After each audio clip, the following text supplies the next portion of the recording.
Hello everyone, welcome to my YouTube channel train your brain.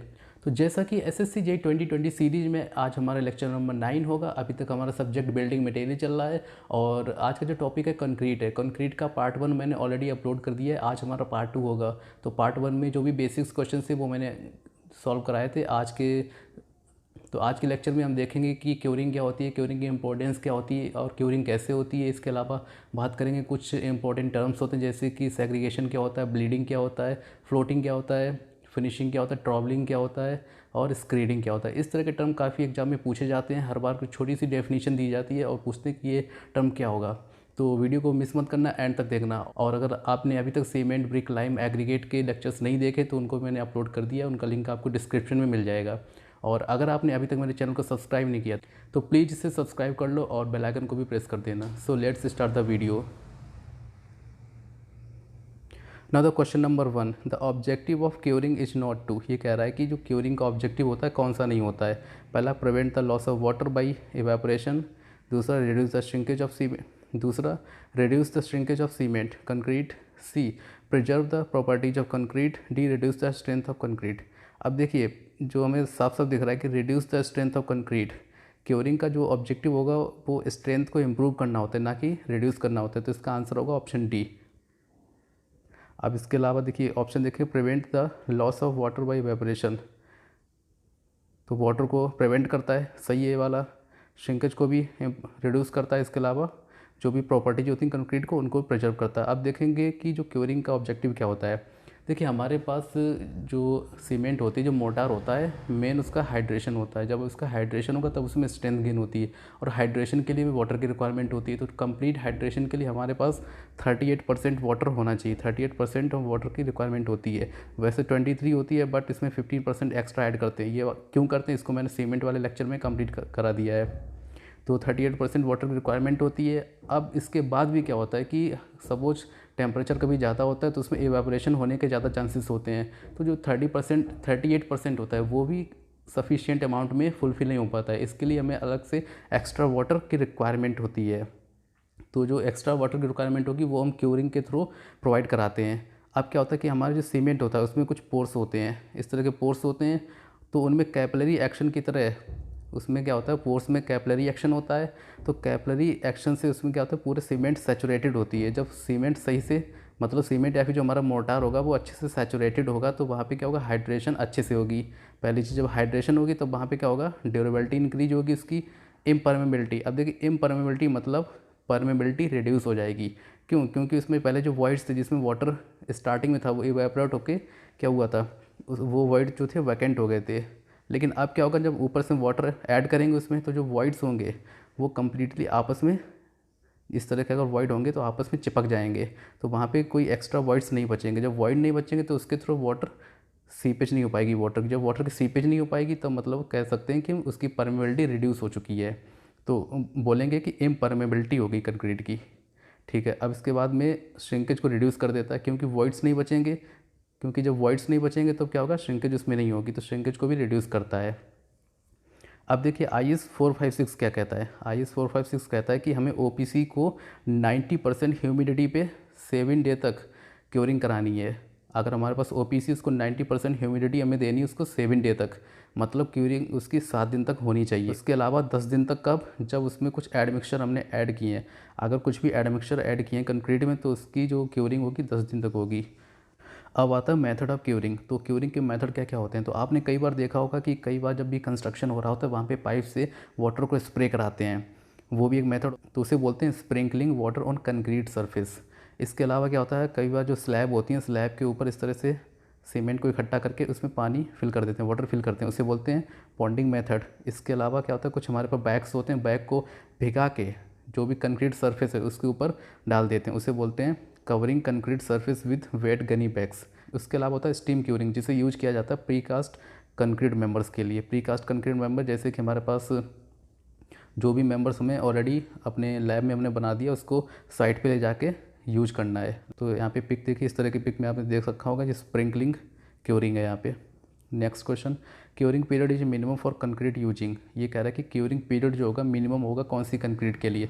अब हमें पता है कि क्यूरिंग पीरियड, क्यूरिंग किस लिए होता है कि स्ट्रेंथ को गेन कराना होता है। लेकिन अब जिस सीमेंट की स्ट्रेंथ जल्दी से गेन हो जाएगी, उसके लिए क्यूरिंग पीरियड भी कम होगा। तो यहाँ पे ऑप्शन देखें रैपिड हार्डनिंग सीमेंट, क्योंकि रैपिड हार्डनिंग सीमेंट जल्दी से हार्ड हो जाएगा, जल्दी से स्ट्रेंथ उसको मिल जाएगी, तो उसके लिए क्यूरिंग पीरियड भी कम हो जाएगा। Next question, separation of coarse aggregates from mortar during transportation is known as. देखिए ये क्वेश्चन बहुत ही ज़्यादा इंपॉर्टेंट है, काफ़ी SSC JEE 2009, 14, इसके अलावा 16, 17, 18 हर साल ही क्वेश्चन अभी पूछा गया है। तो इसको बस थोड़ा सा घुमा देते हैं हर बार। तो यहाँ पे सबसे पहले देखेंगे separation of coarse aggregate. Coarse aggregate separate हो रहा है किससे? मोर्टार से, तो इसे बोलते हैं सेग्रीगेशन। तो इसका आंसर है सेग्रीगेशन। जब भी हमारे मोर्टार से एग्रीगेट अलग अलग होने लगते हैं उसे बोलते हैं सेग्रीगेशन। आप यहाँ पिक में देख सकते हैं, पहले देखिए इस पिक में ये जो एग्रीगेट्स हैं ये अलग हो चुके हैं पेस्ट से।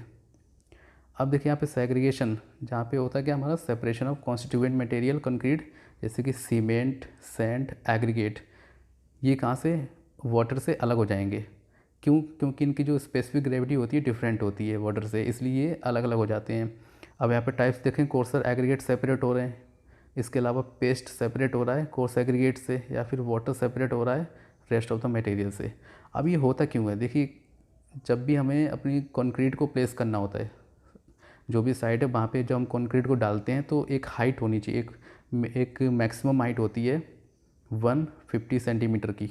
अगर ये 150 सेंटीमीटर से ज़्यादा हाइट से अगर कंक्रीट को गिराया जाएगा तो वहाँ पे सेग्रीगेशन देखने को मिलेगा। तो इसलिए जो हाइट है इसे 1.5 मीटर भी कह सकते हैं, 1.5 मीटर या फिर 150 सेंटीमीटर। ये भी क्वेश्चन पूछा जाता है कि कितनी हाइट से कंक्रीट को डाला जाए ताकि सेग्रीगेशन ना हो, तो 150 सेंटीमीटर।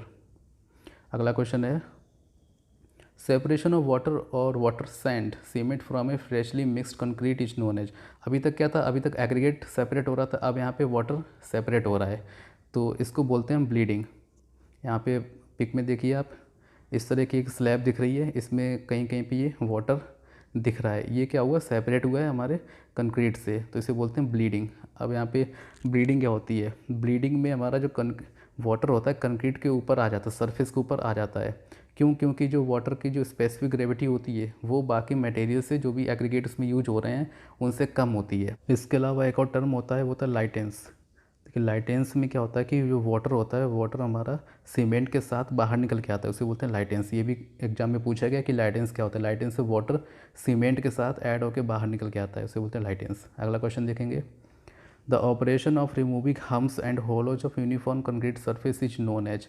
ये कह रहा है कि हमारे जो सरफेस है, कंक्रीट की सरफेस है, उसके ऊपर जो हम्प्स हो जाते हैं, हम्प्स इस तरह के, और जो होलोज होते हैं, होलो इस तरह के, उनको रिमूव करना, इस प्रोसेस को क्या कहते हैं? इस प्रोसेस को बोलते हैं स्क्रीडिंग।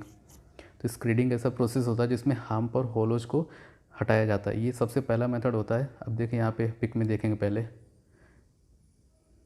जो पहली वाली पिक है इसमें देखिए, सबसे पहले कंक्रीट को प्लेस करेंगे, उसके बाद में इसको एक लेवल पे लेके आएंगे, उसको बोलते हैं स्क्रीडिंग। स्क्रीडिंग के बाद में दूसरा प्रोसेस होता है फ्लोटिंग। देखिए फ्लोटिंग में क्या होता है, जितनी भी इरेगुलरिटीज़ होती हैं सरफेस के ऊपर उन सबको रिमूव करते हैं। स्क्रीडिंग के बाद में प्रोसेस होता है, पिक में देखेंगे स्क्रीडिंग, इस बार ये वाला जो हमारा वो फ्लोटर, ये इसकी हेल्प से क्या करेंगे? इसको स्मूथ करेंगे। फिर आता है थर्ड टर्म, थर्ड होता है ट्रॉबलिंग। ट्रॉबलिंग क्या होता है कि फाइनल ऑपरेशन होता है जिसमें फिनिशिंग दी जाती है, जो भी कंक्रीट सरफेस होती है उसको फिनिशिंग दी जाती है। कब? जब वाटर एवेपोरेट हो जाता है। जब कंक्रीट के ऊपर से वाटर एवेपोरेट हो जाएगा उसके बाद में ट्रॉबल हमारे पास होता है, उससे क्या करेंगे? कंक्रीट को फिनिशिंग देंगे। इस वाली पिक में देखिए इस तरह की मशीन होती है जिससे हम फिनिशिंग देंगे।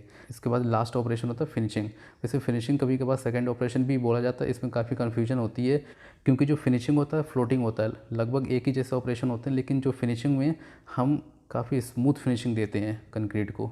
तो यहाँ पे 4 टर्म हो गए हमारे, स्क्रीडिंग, फ्लोटिंग, ट्रॉबलिंग, फिनिशिंग। ये काफ़ी एग्जाम में पूछे जाते हैं, हर बार पूछे जाते हैं। अगला क्वेश्चन देखेंगे, the increase in the strength of concrete with time. ये कह रहा है कि स्ट्रेंथ होती है कंक्रीट की टाइम के साथ कैसी होती है? लीनियर, नॉन लीनियर, एसिम्प्टोटिक, या फिर ऑल ऑफ द अबव। तो कंक्रीट की जो स्ट्रेंथ होती है वो होती है नॉन लीनियर, क्योंकि इस तरह ग्राफ में देखें पहले लीनियर जाती है उसके बाद में स्ट्रेट लाइन बन जाती है। Option B would be correct. अगला question, in concrete while hand mixing is adopted excess cement to be added is. ये कह रहा है जब भी हम कंक्रीट में हैंड मिक्सिंग यूज करेंगे तो वहाँ पे एक्सिस सीमेंट यूज करते हैं, वो होता है 10%। क्योंकि हैंड मिक्सिंग से उसकी क्वालिटी जो होती है रिड्यूस हो जाती है थोड़ी सी, इसलिए उस क्वालिटी को मेंटेन रखने के लिए एक्स्ट्रा सीमेंट ऐड करते हैं, वो होता है 10%। Next question, Poisson ratio of cement concrete. Cement concrete का पॉइजन रेशियो कितना होता है?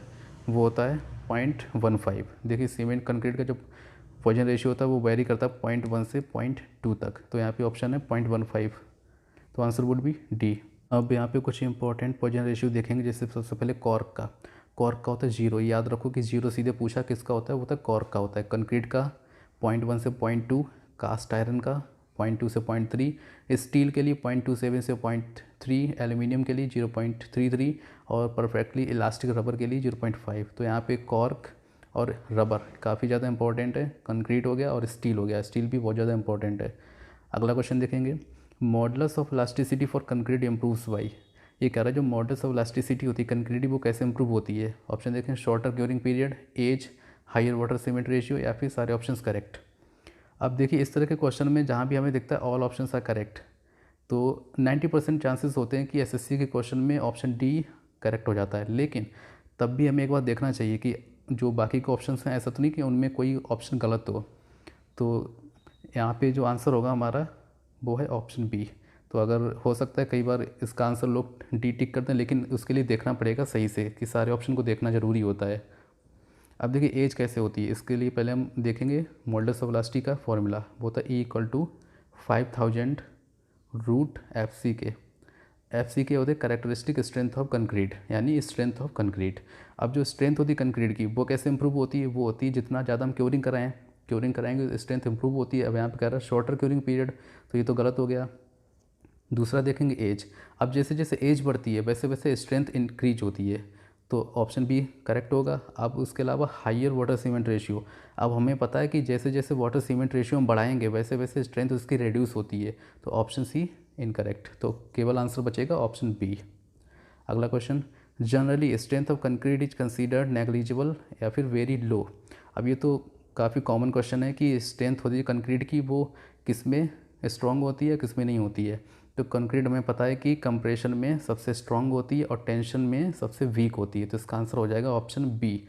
टेंशन में नेग्लिजिबल होता है टेंशन। ठीक है, तो आज का लेक्चर यहीं पे कंप्लीट होता है। आज हमने टोटल 10 क्वेश्चन सॉल्व किए हैं, काफ़ी ज़्यादा इंपॉर्टेंट क्वेश्चंस थे। तो अगर आपने अभी तक मेरे चैनल को सब्सक्राइब नहीं किया तो प्लीज़ सब्सक्राइब कर देना। और अभी तक आपने अगर सीमेंट, लाइम, ब्रिक, एग्रीगेट के लेक्चर नहीं देखे तो उनका लिंक डिस्क्रिप्शन में मिल जाएगा, वहाँ से जाके देख लेना। इसके अलावा मैंने एक प्लेलिस्ट बना दी जिसमें सारे लेक्चर्स को ऐड कर दिया है, तो वहाँ से आप देख सकते हैं जाके। So thank you for watching my video.